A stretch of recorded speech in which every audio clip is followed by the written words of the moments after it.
They should do a reboot. Nobody wants that. Shit went out in the 90s. Johnny Cage, you have been chosen to fight. Tell me you're not some crazy fans. Okay, so Mortal Kombat 2 just dropped, and critics are already losing their minds about how dumb it is. And I'm like, yeah? You knew what this was. This is a franchise built on a guy ripping another guy's spine out and holding it up like a trophy. What exactly were you expecting? Oppenheimer? But here's what nobody's talking about. Karl Urban shows up as Johnny Cage, a fading Hollywood actor who doesn't want to fight, in a sequel that nobody was sure was actually going to happen. And I don't think that's a coincidence. I think that's the whole movie telling you something about itself. Because think about what Johnny Cage actually is in this franchise. He's the guy who doesn't belong. He's too pretty, too loud, too Hollywood for an actual death tournament. And the games have been doing this bit for 30 years, using him as the comic relief, the guy you're not supposed to take seriously. But here's the thing, he always survives. Every single time. While actual warriors, chosen champions, people who trained their whole lives for this, they're getting fatality'd left and right. And Johnny Cage is just standing there in his sunglasses like, yeah, that happened. And Karl Urban gets that. Like, he genuinely gets what this character is supposed to be. Because Urban has spent his entire career playing the guy who's too cool to care, but somehow cares the most. Dredd, Billy Butcher, even Bones in Star Trek. There's always this layer of, I don't want to be here, this is beneath me, and also I will absolutely destroy you. That's Johnny Cage.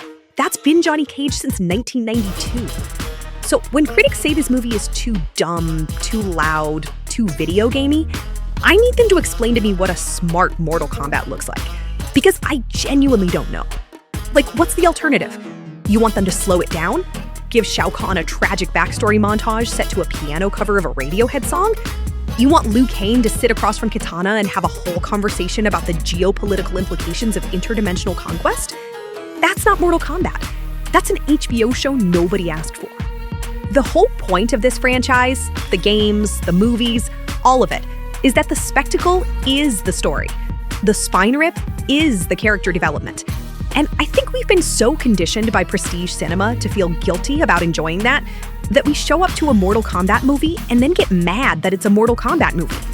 And this is where Johnny Cage becomes genuinely interesting to me psychologically, because he's the only character in this universe who is also performing. Everyone else is a warrior, a god, a sorcerer, whatever. Johnny Cage is an actor. He literally processes reality through the lens of how it looks. And in a franchise that has always been about how things look, the fatalities, the costumes, the over-the-top everything, putting an actor at the center of it is kind of a genius move. Like, the movie is basically admitting, yeah, this is a show. We know it's a show, and we're gonna commit to it anyway. And that's actually what makes the criticism kind of funny to me. Because the same reviewers calling this movie shallow are the ones who'd write 1,000 words about the performative masculinity in a Scorsese film. But when Mortal Kombat does performative masculinity with its whole chest, literally, Johnny Cage does a split and punches a guy in the groin, suddenly it's lowbrow. Suddenly, it's junk. And I'm like, who decided that violence has to be meaningful to be valid? Because Mortal Kombat never pretended. It never showed up to the party in a suit. It showed up in a headband with blood on its knuckles and said, this is exactly what I am. And there's actually something really honest about that. But here's where I want to push back on the movie itself a little. Because committing to the bit only works if you're fully in on it. And there are moments in Mortal Kombat 2 where you can feel it hedging, like it's almost embarrassed by its own energy. There's this pull toward plot, toward lore, toward setting up the next movie. And every time it does that, it loses the thing that makes it work. Because audiences don't show up to Mortal Kombat for the mythology. They show up for the moment. That one insane sequence where something so absurd happens that you actually look at the person next to you like, did that just happen? And Johnny Cage is the only character who consistently delivers that. Every single scene he's in has this energy of, I cannot believe this is my life right now. And that's the correct response to being in a Mortal Kombat movie. That's the only sane response to being in a Mortal Kombat movie.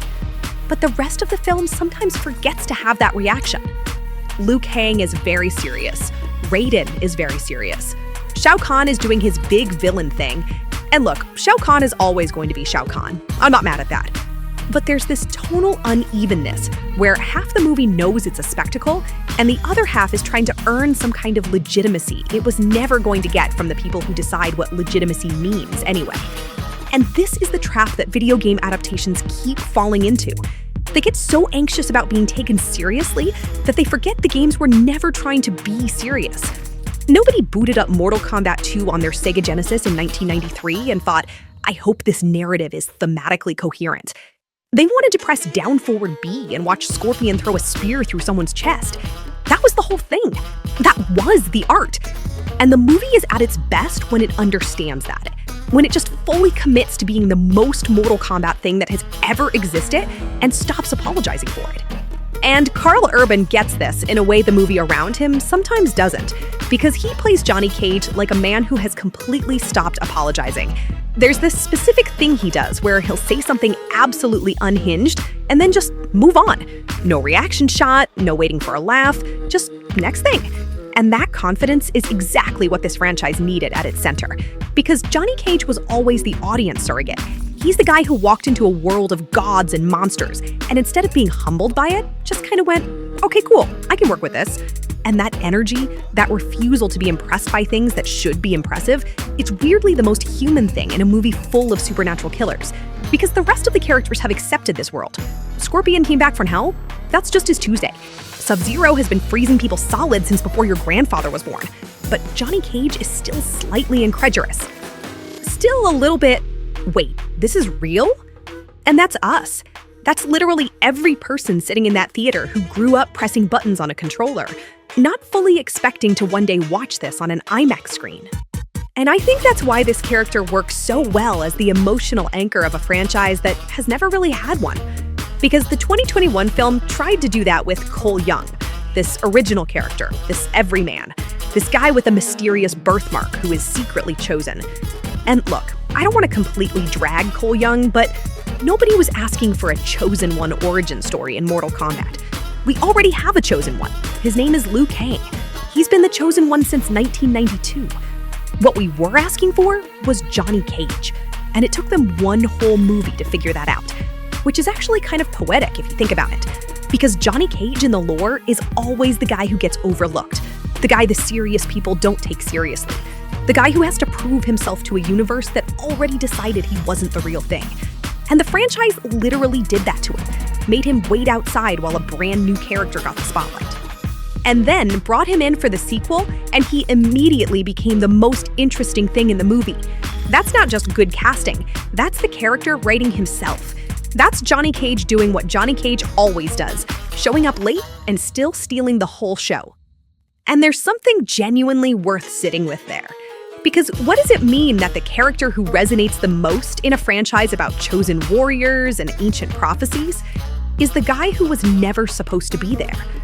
Like, the universe of Mortal Kombat has these elaborate systems, bloodlines and markings and generational destinies. You're either born into this fight or you're not. And Johnny Cage just wasn't. He showed up because someone needed a fifth fighter and he was available. That's it. That's his origin story. A guy who got picked because they were short on options. And yet, he survives. He wins. He becomes essential.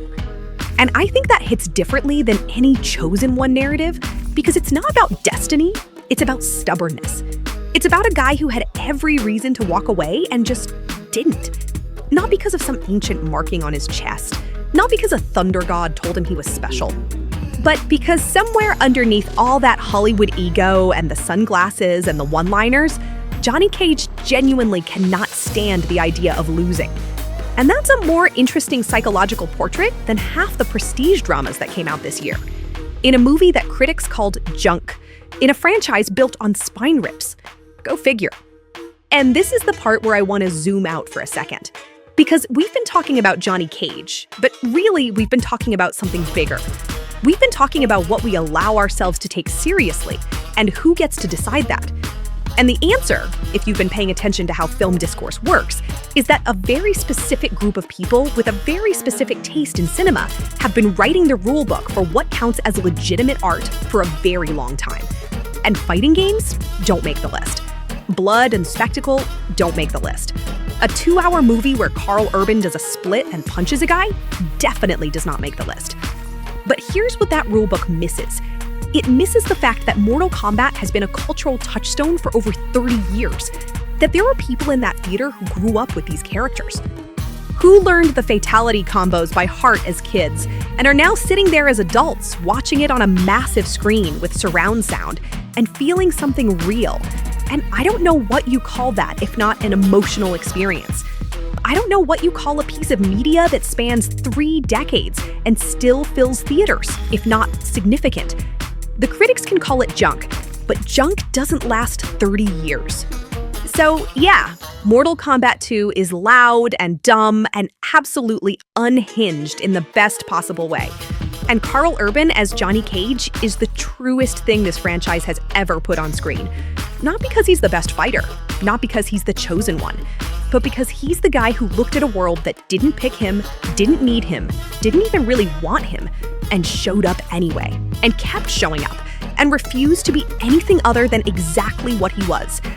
And maybe that's the thing Mortal Kombat has always been doing that nobody wanted to give it credit for. It never pretended to be something else, never chased prestige, never showed up apologizing for the spine rips and the fatalities and the absolutely deranged character designs. It just kept being itself for 30 years and let the audience find it. And we did. We always do. Every generation finds Mortal Kombat and loses their mind over it, and then grows up and brings their kids to the movie and loses their mind all over again. That's not junk. That's a legacy. And Johnny Cage, Karl Urban, sunglasses, split punch and all, just became the face of it. Finish him.